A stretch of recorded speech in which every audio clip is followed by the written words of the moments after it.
More than 2 billion people around the world own a smartphone. Nearly 1 in 5 of them are iPhones.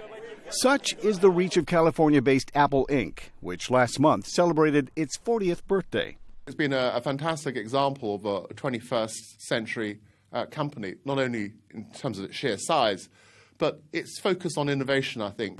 But the days of people lining up around the block for the next great iPhone may be over. This week, Apple reported its first revenue decline after 51 straight quarters of growth, the victim, some say, of its own success.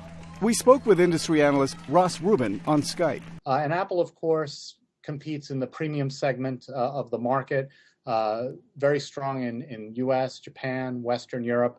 And those are economies where we're starting to see increasing smartphone saturation. Market saturation, premium prices, and the slowdown in China, Apple's fastest growing consumer market, may be partly to blame, says business professor Greg Autry. Apple will need to look to other markets. India is obviously a highly populated market with, again, a growing middle class, and there's opportunity there. But it isn't growing as smoothly as China did during its growth period. Unless Apple can convert Android users, who now make up the biggest share of the smartphone market, or expand its online software and cloud business, Frank Gillette says Apple needs to move beyond the iPhone.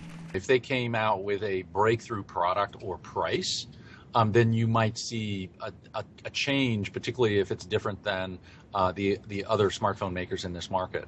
But absent that kind of innovation in price or features, I think we're in a much more gradual and uncertain market. It's not the end of the world for Apple, which earned revenues of over $50 billion in the first quarter. But it could mark a tipping point for one of the world's most valuable companies. The underlying question for many investors is whether Apple is still the innovative technological powerhouse it used to be. Arcega, VOA News, Washington.